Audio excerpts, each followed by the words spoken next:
జనరల్గా కొన్ని సంవత్సరాల క్రితమే బాహుబలి సినిమాతో రికార్డ్ బడ్జెట్ పెట్టిన ఏకైక సంస్థ గీతాడ్ సంస్థ.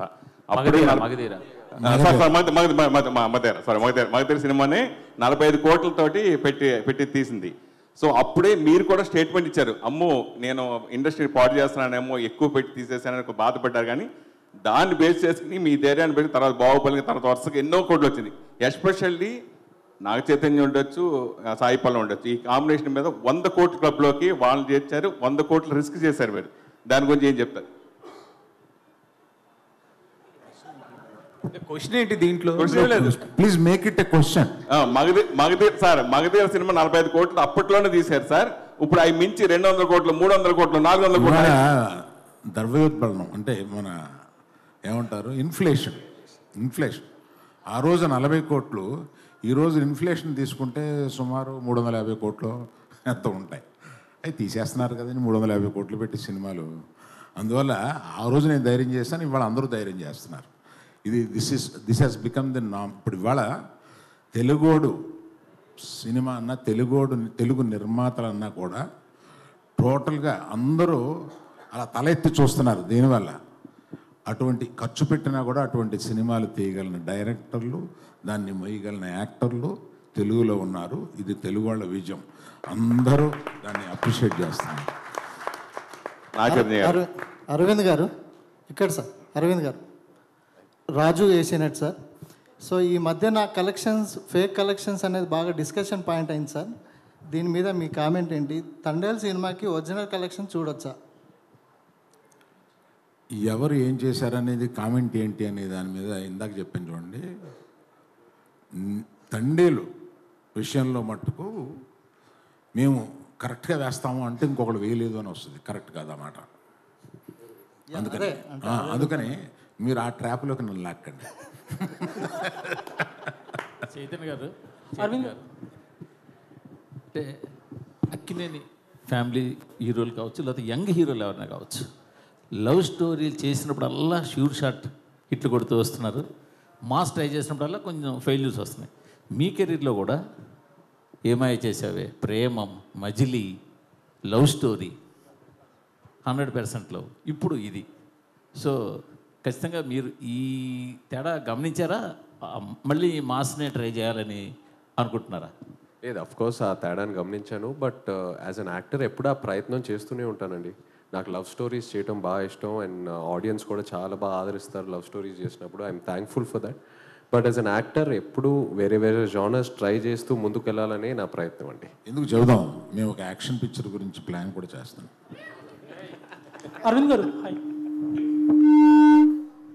అరవింద్ గారు ఇక్కడ, hi sir. Geetha Arts last proper film తీసిన ధృవ, మధ్యలో అలా వేకుండా ఉన్న it's joint production. So almost 9 years గ్యాప్లో గీతా ఆర్ట్స్ బ్యానర్లో ఇది వస్తుంది, ఎక్సెప్ట్ ఫర్ అలా వేకుండాపురం. సో ఎందుకు గీతా ఆర్ట్స్లో పెద్ద మూవీస్కి మీరు ట్రై చేయలేదు? లైక్ గీతా ఆర్ట్స్ మీరు లాస్ట్ ఫిల్మ్ అని అంటున్నారు. నా ఉద్దేశం గీతా ఆర్ట్స్ మొన్నటి వరకు సినిమాలు తీస్తాను. G8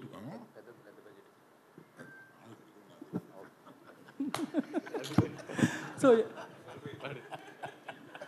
అండ్ ఆల్సో చెప్పండి సార్, లాస్ట్ 9 yearsలో చాలా మారిపోయింది ఈ బిగ్ మూవీస్ బిజినెస్ అనేది. టైప్స్ ఆఫ్ ప్రమోషన్స్ కానీ, హౌ దే మేక్ ఇట్ కానీ. సో వాటికి ఎలా అడాప్ట్ అవుదాం అనుకుంటున్నారు మీరు? పెద్ద సినిమాలకి అడాప్ట్ అవ్వడం అనేది డైరెక్టర్స్ని బట్టి కూడా ఉంటుందండి. ఇప్పుడు వారు నేను కలిపి ఒక చాలా పెద్ద సబ్జెక్ట్ ఒకటి ఆలోచిస్తున్నాం. అది ఇంకా ఒక కొలిక్కి రాలేదు. దానికి ఏ హీరో సూట్ అవుతాడు ఏంటి అనేది తెలియదు. ఇవాళ మీరు పెద్ద బడ్జెట్ పెద్ద సినిమాలు తీయగలిగిన కెపాసిటీ ఉన్నవాళ్ళు కొంతమంది డైరెక్టర్సు, కొంతమంది బ్యానర్స్ ఉన్నారండి. వాళ్ళు డెఫినెట్గా అలాగే ఏం చేస్తూ ఉన్నారు. సో గీతా ఆర్ట్స్ కూడా అలాగే ఏం చేస్తూ ఉంది. Soon will be doing much larger budgeted films. Chandu గారిని మీ బ్యానర్లో పెట్టేసుకుంటారా? అలానే వినపడలేదండి. చందు గారిని మీ బ్యానర్లో పెట్టేసుకుంటారు, మీరు చెప్పారు కదా బ్యానర్స్తో డైరెక్టర్స్ అసోసియేట్ అవుతున్నారు అని. చందు గారికి నాకు ఉన్న అండర్స్టాండింగ్లో నేను ఎప్పుడు చేయాలన్నా ఆయన చేయడానికి రెడీగా ఉంటారు. ఓకే. నా చైతన్య గారు, దానికి ఆయన చెప్పాలి. అరవింద్ గారు ఏం చెప్తే అదే బొమ్మరిల్లు ఫాదర్ ఆప్షన్ లేదు, ఎందుకంటే ఆయన మా Thandel. Okay. Nachaitanya garu, hi. So when you look at your filmography, last 3 years was a very dull period for you to accept the facts. Thank you gani, Lal Singh Chadda gani, Kasti gani. So this movie is very important for you to stay relevant also. Continuous flops kuda manchidi ga general ga. So what was your mind space like when you were accepting this film with such a huge risk also? First of all నేను తండేల్కి almost 1.5 years journey చేశానండి. Last year custody release అయిన తర్వాత, release అయిన వెంటనే ఈ స్క్రిప్ట్లో దిగిపోయాను. And అప్పటి నుంచి వేరే ఏ కథ గురించి ఆలోచించకుండా, వేరే ఏ సినిమా చేయాలని ఆలోచించకుండా ఓన్లీ ఈ క్యారెక్టర్లోనే ఉన్నాను. So definitely I think as an actor ఎప్పుడు మనకు అప్స్ అండ్ డౌన్స్ ఉంటాయి. Ups and downs are healthy. ప్రతిసారి మనం పడిపోయినప్పుడు ఏదో ఒక నేర్చుకుంటాము. And at the same time success also teaches you a lot. So అది నేను ఒక డిస్కరేజింగ్గా అలా ఏం చూసుకోను, అది ఒక లెర్నింగ్ లెసన్లా చూసుకొని ఇంకా నేర్చుకొని ఇంకా how to get up stronger. And Thandel is my answer for that. So this is Nachaitanya 2.0. How will it be going forward? This is Nachaitanya 2.0 అనుకుంటే Thandel. So how will it be going forward? Thandel 2.0 అని అంటారా? Nachaitanya 2.0 అనుకుంటే after a small failure. Next cinema 3.0, ఆ తర్వాత 4.0, 5.0 అంతే. బన్నీవాసు గారు, బన్నీవాసు గారు, last 2 questions please. Bunny Vasu గారు, this is Chandu, anchor from Filmy Looks. So first of all అంటే మీ సినిమాకి సంబంధించిన ఏ డిసిషన్ అయినా అల్లు అరవింద్ గారు తీసుకుంటారు. బట్ హిట్ అయినప్పుడు ఓకే, మీరు అనుకున్న రిజల్ట్ రానప్పుడు అల్లు అరవింద్ గారిని ఎలా ఫేస్ చేస్తారు? మనం అనుకున్నది రిజల్ట్ రాలేదని ఆయనకి ఎలా చెప్తారు? ఏంటి ఆ ప్రాసెస్? అది సక్సెస్ అయినా ఫెయిల్యూర్ అయినా మేమిద్దరం ఎప్పుడు కూడా ఎన్ని కష్టాలున్నా ఏం చేసినా స్మైల్తోనే ఫేస్ చేస్తాం ఇద్దరం కూడా. సార్ అరవింద్ గారు యాక్చువల్గా అంటే మీరు దొరకలేదు కాబట్టి ఇప్పుడు దొరికారు కాబట్టి అడుగుతున్నాను సార్. ఇప్పుడు అంటే మీ కెరియర్లో మీరు చాలా హ్యాపీ మూడ్లో ప్లస్ పీక్ స్టేజ్లో ఉన్నారు సార్. యాజ్ ఏ ఫాదర్గా మీరు ఒక పుష్ప ఫాదర్గా హ్యాపీగా ఫీల్ అవుతారా? పుష్ప మీ సన్ అని హ్యాపీగా ఫీల్ అవుతారా? మన డిస్కషన్ని తండేలకు పరిమితం చేద్దామని. నాగచైతన్య గారు సార్, ఇక్కడ ఈ సినిమా గురించి మాట్లాడుతున్న ఇన్సైడ్ టాక్ ఏంటంటే లవ్ స్టోరీ చాలా బాగుంది, అలాగే నాగచైతన్య యాక్టింగ్ పీక్స్లో ఉంది అంటున్నారు. అలాగే మీ ఫాదర్ కూడా చూశారు, నాగార్జున గారు కూడా. ముఖ్యంగా చూసిన తర్వాత ఆయన రియాక్షన్ ఏంటి? క్లైమాక్స్ చూసిన తర్వాత ఆయన రియాక్షన్ ఎలా ఉంది? అదే ఇప్పుడు మీరు ఏదైతే చెప్పారో, ఏదైతే మీకు టాక్ వచ్చిందో అదే చెప్పారు నాకు కూడా. నాగచైతన్య గారు మాకు కూడా ఏంటో చెప్తే ఇంకా గంటలోనే రిలీజ్ ఉంది కదా. మీరు చెప్పారు కదా క్లైమాక్స్ పీక్స్లో ఉంటుంది, అదే సేమ్ అదే చెప్పారు ఆయన కూడా. బన్నీవాస్ గారు సార్, మీ కెరీర్లో ఇది బిగ్గెస్ట్ ఫిలిం, అంతా రెడీ అయిపోయింది, ఇంకొన్ని గంటల్లో ప్రేక్షకుల ముందుకు వచ్చేస్తుంది. ఈ టైంలో అక్కినేని ఫ్యాన్స్కి మీరు ఏం చెప్తారు? అక్కినేని ఫ్యాన్స్కా ఒకే ఒక్కటి, చైతన్య గారి సినిమా అది దొల్లగొట్టేశారంటారు.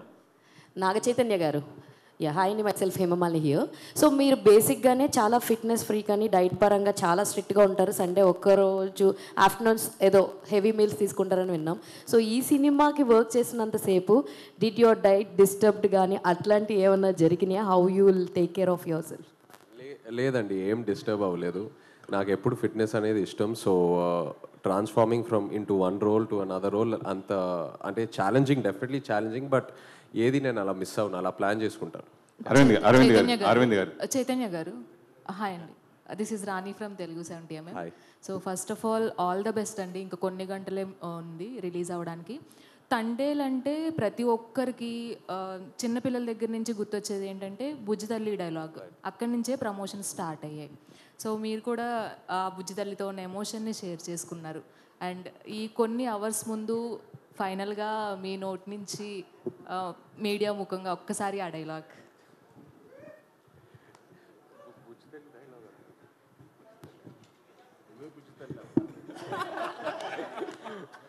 లేదు, బట్ మీడియాకి ఫస్ట్ థ్యాంక్ యూ చెప్పాలండి. ఇక్కడ అందరూ మీడియా మిత్రులందరికీ థ్యాంక్ యూ. ఎందుకంటే మీరే అన్నారు తండేల్ సినిమా ప్రమోషన్స్ ఎంతో ఒక పాజిటివిటీ కనిపిస్తుంది. అండ్ అలాగే ఇప్పుడు బుకింగ్ యాప్స్లో అన్నిట్లో చూస్తుంటే నాకు ఆ రెడ్ కలర్ చూస్తే ఒక ఆనందం వస్తుందని ఎప్పుడు అనుకోలేదు.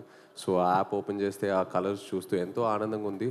I want to thank the media. ఎందుకంటే మీడియా సపోర్ట్ లేకుండా ఆ పాజిటివిటీ, ఆ వర్డ్ ఆఫ్ మౌత్ మనం రిలీజ్ చేసిన కంటెంట్ స్ప్రెడ్ అవ్వదు. So thank you so much. Aravind garu, media is my బుజ్జి తల్లి. అరవింద్ గారు, మొన్న నాగ చైతన్య మాట్లాడుతూ ఈ సినిమాకి అంటే ఎలాంటి అవార్డ్స్ ఎక్స్పెక్ట్ చేస్తాను అంటే ఈ సినిమా చూశారు కాబట్టి మిమ్మల్ని అడుగుతున్నాను, ఎలాంటి అవార్డులు ఎక్స్పెక్ట్ చేస్తూ నేషనల్గా దాని గురించి అవార్డు పరంగా ఈ సినిమా? నేను అప్లై చేసే అప్లికేషన్లో అన్నిటికీ వేస్తాను. చైతు, మామూలుగా Sai Pallavi dancing star. So మీరు అంతకుముందు సినిమాలతో చేసుకుంటే లవ్ స్టోరీలో కూడా మీరు కూడా అద్భుతంగా డాన్స్ చేస్తారు. డాన్స్ పరంగా ఈ సినిమా విజువల్గా ఎలా మేము చూడొచ్చు? డెఫినెట్లీ లవ్ స్టోరీ కంటే ఒక స్టెప్ పైకేసాము. సో ఆ నమో నమ శివాయ మీరు పాట థియేటర్ మీరు చాలా బాగా ఎంజాయ్ చేస్తారు. Yeah, thank you media, thank you so much. ఒక్క నిమిషం అండి, మీరు అడిగిన ప్రశ్నకి నేను ఇంకొక సమాధానం చెప్తాను. ప్రతి సినిమాకి ఒక ఎక్స్ ఫ్యాక్టర్ కానీ, ఎక్స్ ఫ్యాక్టర్ అనేది రిలీజ్ అయిన తర్వాత తెలుస్తుంది, ఓహో this is the X factor of the film అని. బిఫోర్ రోజు తెలిసేవి ఎక్స్ ఫ్యాక్టర్ అండ్ సర్ప్రైజెస్ రెండు ఉంటాయి సినిమాలో అండి. The most surprise is performance.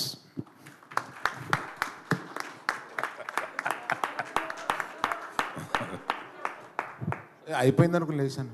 Sir questions అయితే అయిపోయాయి సార్ ఖచ్చితంగా.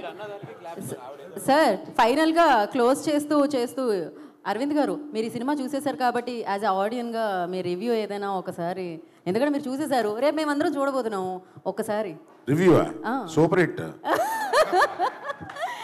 So blockbuster producer Aravind garu review వచ్చేసింది. మీరు స్టార్లు మీ ఇష్టం వచ్చినట్టు ఇస్తారు కానీ నేను ఇచ్చే స్టార్ 4.5. సార్ ఆ డైలాగ్ కూడా మిమ్మల్ని అడుగుతున్నారు సార్, దుల్లకొట్టేద్దాం. 4.5 అండి బాబు.